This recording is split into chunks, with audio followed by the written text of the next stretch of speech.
तो second question भी उसके जैसा ही है। क्या कहता है, दर्शाइए कि एक धनात्मक विषम पूर्णांक 4q+1 और 4q+3 के रूप का होता है। यानी धनात्मक विषम पूर्णांक केवल कहता है। तो क्या पहला बात बताए थे, पहला बात लिखना है का यूक्लिड विभाजन प्रमेयिका से। यह हर एक क्वेश्चन में लिखना है, इस तरह वाला क्वेश्चन है। तो सबसे पहले लिखेंगे का हल यहाँ दे देंगे, ठीक है। हल देने के बाद हम लोग क्या करेंगे, तो हल देने के बाद लिखेंगे का यूक्लिड विभाजन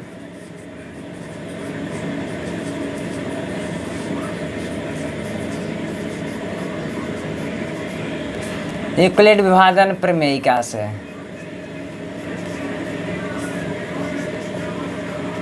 इतना लिखने के बाद एक वर्ड लिखना है का कि दो धनात्मक पूर्णांक ए और बी के लिए दुए गुना धनात्मक पूर्णांक ए बराबर q+r निकालते हैं। तो हम लोग कहेंगे का दो धनात्मक पूर्णांक के बाद ये वाला स्टेप एकदम याद रख लीजिएगा। दो धनात्मक पूर्णांक ए और बी के लिए, ए और बी के लिए दो धनात्मक पूर्णांक ए और बी के लिए एक अद्वितीय पूर्ण संख्या, क्या है, दो अद्वितीय पूर्ण संख्या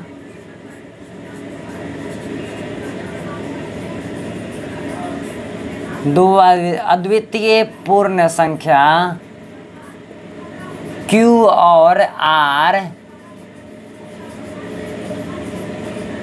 इस प्रकार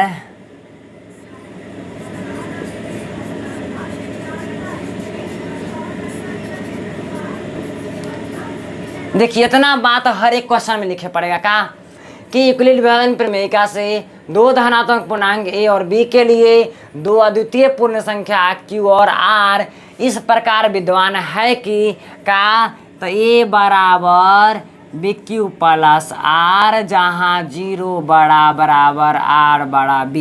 यानी ये वाला कंडीशन यहाँ तक हर एक क्वेश्चन में एकदम सेम टू सेम होगा। यहाँ तक में कोई चेंजिंग नहीं है। एक बाद चेंजिंग है का जे बी के स्थान पे रहेगा, जे बी के स्थान पे रहेगा ओकरा का मान लेंगे, बी मान लेंगे। का मान लेंगे, तो बी मान लेंगे। तो हमने कहा का कि बी बराबर कितना माना, तो 4 माना। जब बी बराबर 4 तब बताइए ए बराबर क्या हो जाएगा, तो ए बराबर हो जाएगा हमारा पास 4q+R जहाँ 0 बड़ा बराबर R बड़ा B, यानी B का मान 4। तो यहाँ पे कहेंगे का जो R का मान आएगा वह 4 से छोटा, तो 0 1 2 आओ 3 यही आएगा का। तब जरा देखिएगा क्या आएगा से कई गो, 1 गो 2 गो 3 गो 4 कंडीशन आया है। क्या कंडीशन, तो एक 4 बार रख देंगे के कर, तो ये आरवा के मनवा को 4 बार रखेंगे तो हमारा धनात्मक का और विषम वाला आ जाएगा। तब देखिएगा कहेंगे का पहला केस नंबर में यदि R बराबर 0 हो, यदि हम लोग R बराबर 0 लेते हैं तो ए का वैल्यू का आ जाएगा, तब 4q आ जाएगा। और 4q क्या है, 2 से विभाज्य है ना, तो लिखेंगे क्या, यह 2 से क्या है,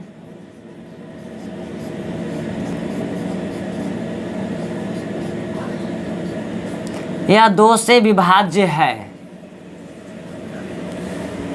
यह 2 से विभाज्य है तो कहेंगे का यह एक, अतः यह एक समपूर्णांक है। अतः यह एक क्या है,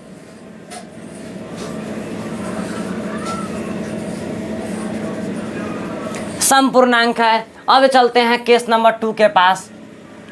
क्या कहेंगे, यदि R बराबर कितना हो, तो 1 रहेगा, तब क्या हो जाएगा ए का मान, तो ए का मान हो जाएगा 4q+1। क्या यह 2 से विभाज्य है का, तो एकदम नहीं भाज्य है ना, तो कहेंगे का यह 2 से क्या है,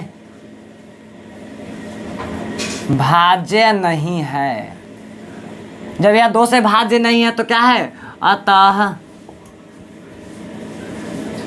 यह एक क्या है, तो विषम पूर्णांक है।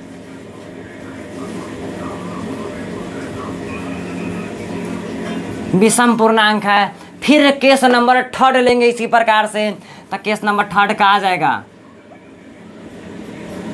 केस नंबर 3 आ जाएगा यदि r बराबर कितना हो 2 हो तो ए का मान कहा जाएगा 4q + 2। अब जरा देखिएगा यहाँ से 2 कॉमन कर लेंगे तो q + 1 आई 2 से 2 खत्म। तो ये तो क्या है 2 से भाग लग जा रहा है ना, तो कहेंगे क्या यह क्या है, यह 2 से भाज्य है, अतः क्या है, अतः 4q + 2 एक क्या है समपूर्णांक है।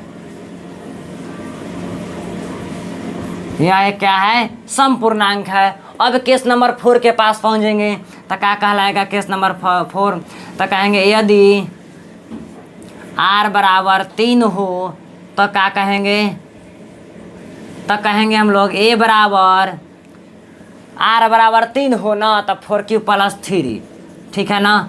तब बताइए 4q + 3 दुनिया में 2 कॉमन हो सकता है क्या, तो एकदम नहीं हो सकता है ना। जब नहीं हो सकता है तो क्या कहेंगे यह 2 से भाज्य नहीं है, अतः क्या है 4q + 3 ये क्या है विषम पूर्णांक है।